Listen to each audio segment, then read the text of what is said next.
You don't just think about what might happen. You rehearse it inside your mind again and again, as if the future is already happening right now.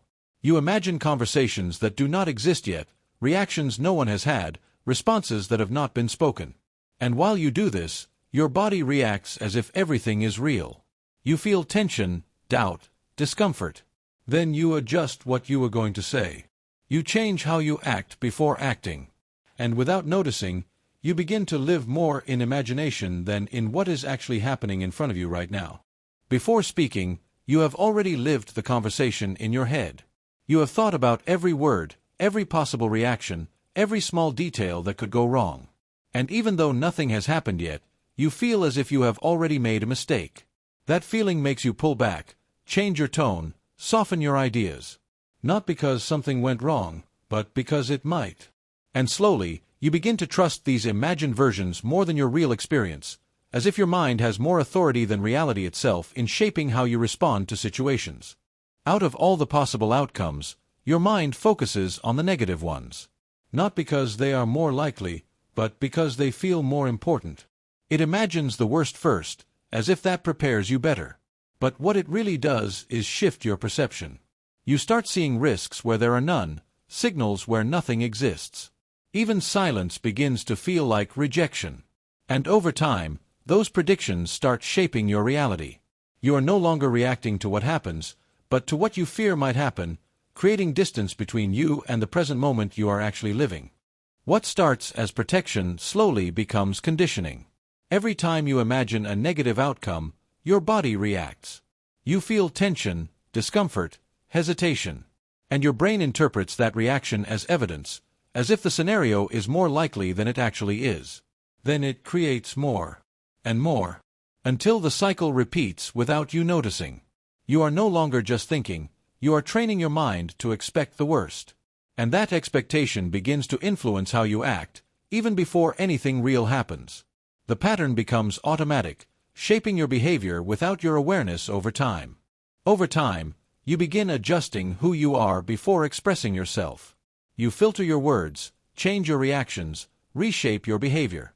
Not because someone rejected you in that moment, but because your mind already showed you a version where it happens. So you try to avoid it. But this constant adjustment has a cost. It distances you from your natural way of expressing yourself.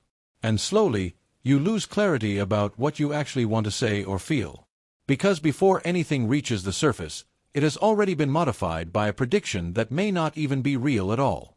Your brain does not only react to reality, it predicts it. Then it filters everything you experience through those predictions. If you expect rejection, you will look for signs that confirm it, even when they are not there. And that changes your entire experience. You are no longer seeing what is, but what you expect. That difference is subtle, but powerful, because it begins shaping how you interpret every interaction. What was neutral starts to feel negative. Not because it is, but because your mind already decided how it should feel before anything even happened in that moment. For your brain, emotional pain is not small. It is processed in a way similar to physical pain. That is why it tries to avoid it before it happens. Mental simulations are one way it does this. They show you a controlled version of discomfort, as if preparing you. But there is a problem. Your body does not fully distinguish between imagined and real experiences. If you feel something strongly enough, it reacts the same. So instead of protecting you, these scenarios begin exposing you repeatedly to emotions that have not happened yet, creating a cycle that becomes difficult to break over time. Your mind repeats these scenes as if they are necessary, as if watching them again and again will reduce their impact. But what actually happens is different. Each repetition strengthens the feeling. Each scenario reinforces the expectation. And over time, you do not just imagine rejection, you begin to anticipate it as inevitable. That is the point where protection becomes limitation. Not because you want to avoid life, but because your brain believes it is helping you. Even though it is shaping your experience from fear, rather than from what is actually real in the moment you are living.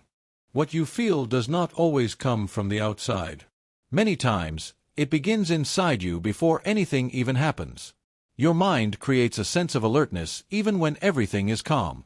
And that feeling convinces you that something could go wrong. Not because there are real signs, but because you have learned to anticipate them. That anticipation becomes an invisible barrier. It does not stop you physically, but it influences every decision.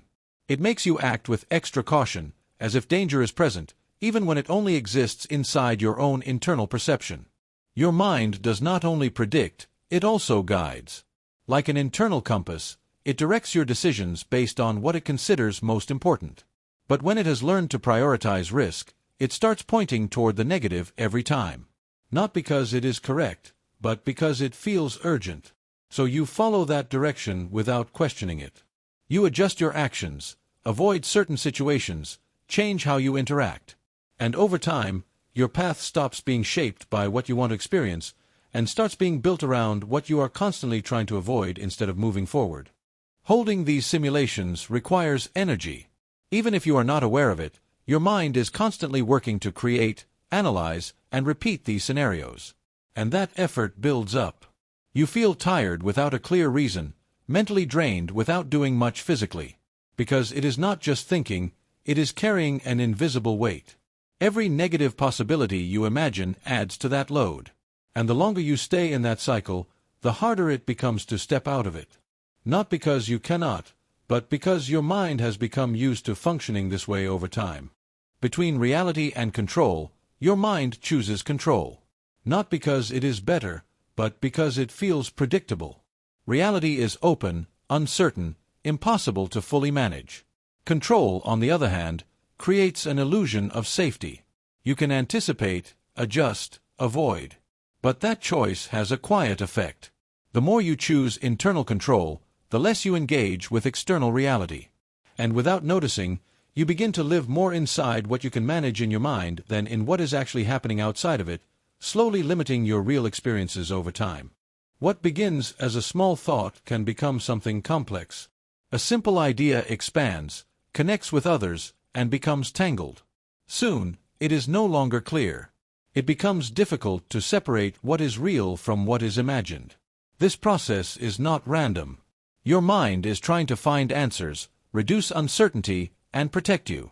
But in doing so, it creates more complexity. And that complexity creates more doubt. It becomes a cycle that feeds itself.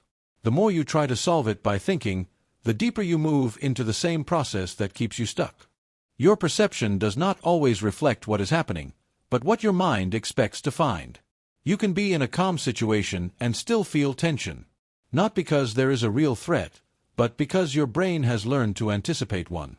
That anticipation changes your experience. What is neutral begins to feel uncertain, and what is uncertain begins to feel negative. Slowly, you start trusting that interpretation more than reality itself. You are no longer seeing the moment as it is, but as what you believe it could become before anything has even changed.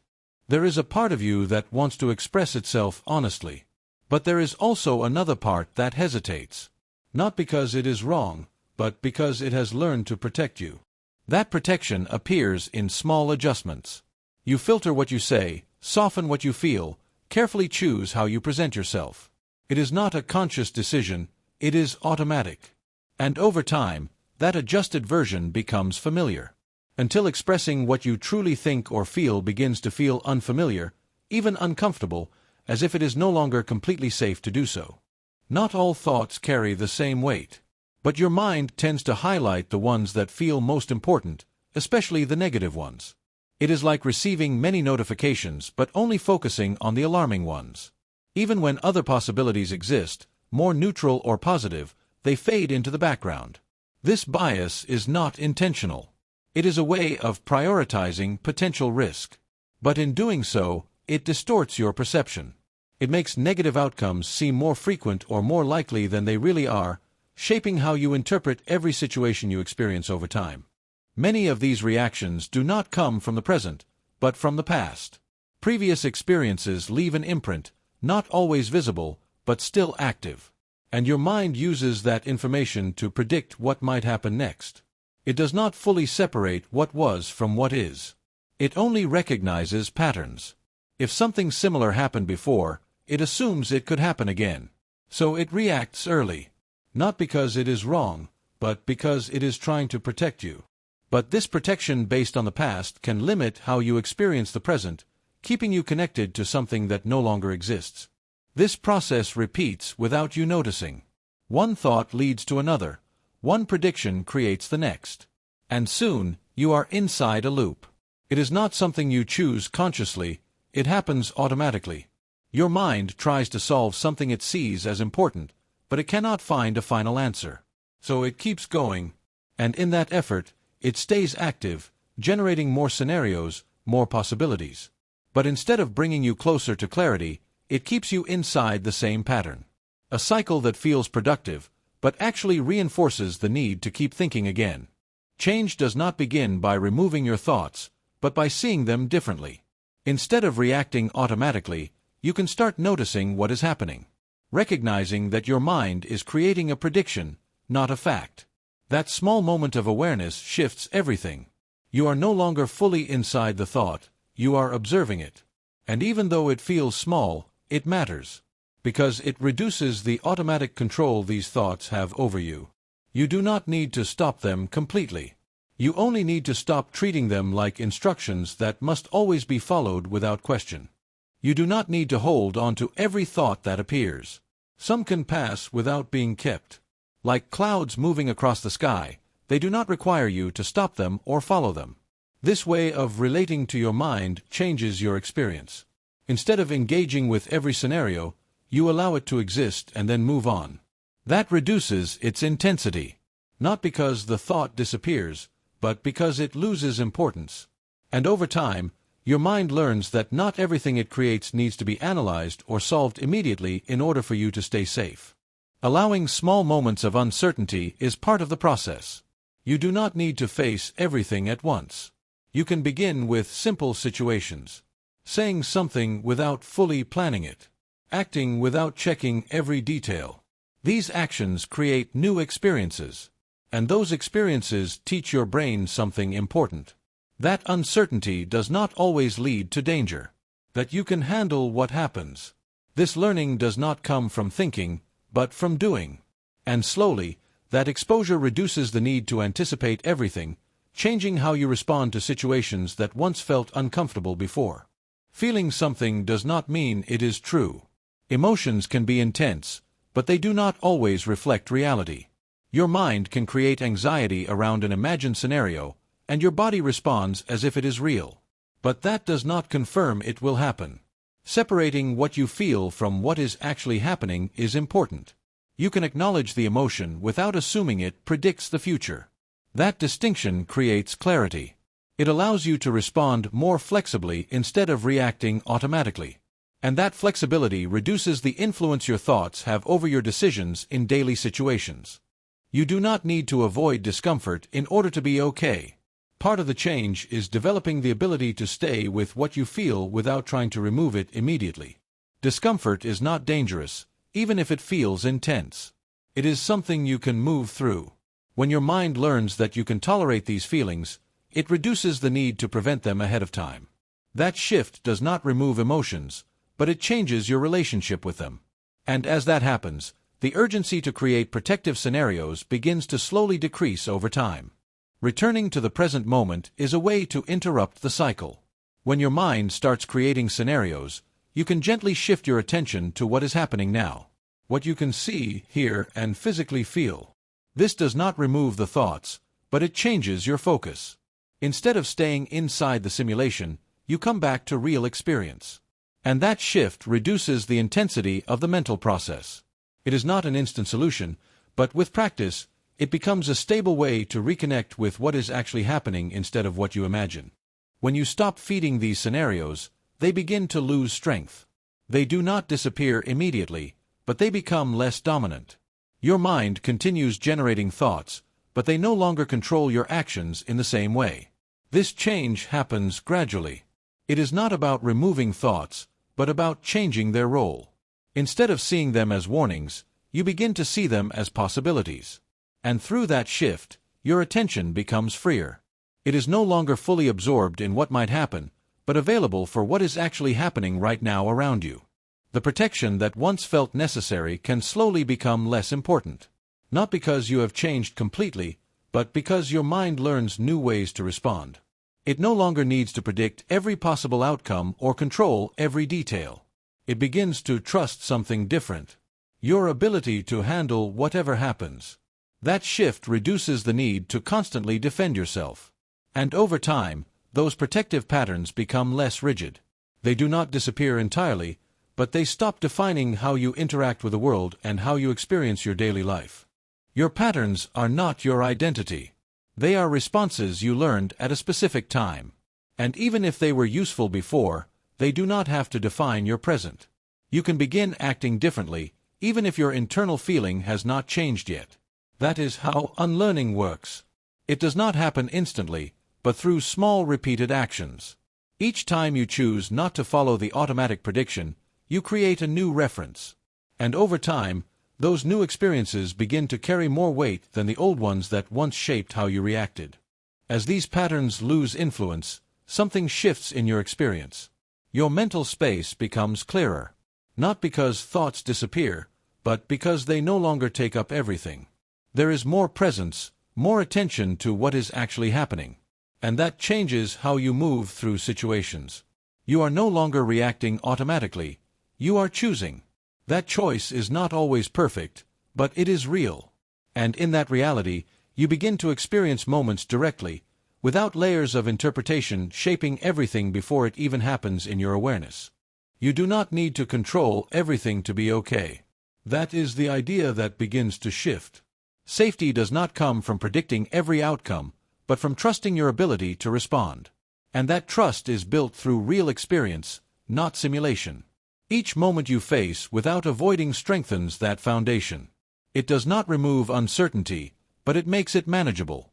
And over time, that feeling replaces the need to anticipate everything. Not because risk disappears, but because it no longer controls how you act, decide, or experience the situations in your life. Life does not happen in the scenarios you imagine, it happens in what is unfolding right now.